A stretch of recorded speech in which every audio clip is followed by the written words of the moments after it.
અંકલેશ્વર તાલુકાના અંડાળા ગામની મારુતિ કૃપા સોસાયટીમાં નવા છાપરા ગામના ડેપ્યુટી સરપંચ સહિત 3 શખ્સોએ યુવતીની છેતરી કરી આતંક મચાવ્યો હતો। આ મામલે બી ડિવિઝન પોલીસ મથકે ફરિયાદ નોંધાઈ છે, ત્યારે આ મારામારીનો વિડીયો પણ વાયરલ થયો છે। અંકલેશ્વરના અંડાળા ગામની મારુતિ કૃપા સોસાયટીમાં રહેતી 25 વર્ષીય યુવતી ગત તારીખ 19મી જૂનના રોજ પોતાના ઘરે રાત્રે 11 કલાકે ટીવી જોઈ રહી હતી। તે સમયે કારમાં આવેલ 3 પૈકી 2 શખ્સો નવા છાપરા ગામનો ડેપ્યુટી સરપંચ રાહુલ વસાવા અને સાગર તેમજ અજય ઉર્ફે ગલત નામના શખ્સો યુવતીના ઘરની સામે અનિકેત પાટીલના ઘરનો દરવાજો ખખડાવતા જોયા હતા, જેથી યુવતી ફરી ટીવી જોવામાં વ્યસ્ત બની હતી।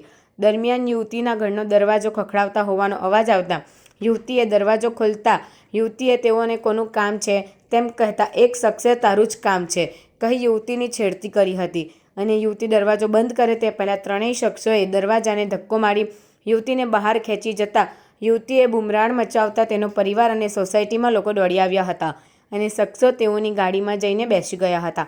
તે સમયે યુવતીના ભાઈએ ત્રણેય શખ્સોને તમે આવું કેમ કર્યું કહેતા જ નવા છાપરા ગામના ડેપ્યુટી સરપંચ અને સાગર તેમજ અજય ઉર્ફે ગલત નામના શખ્સોએ અમે અહીંયાના દાદા છે કહી અપશબ્દ ઉચ્ચારી મારામારી કરી જાનથી મારી નાખવાની ધમકી આપી ફરાર થઈ ગયા હતા।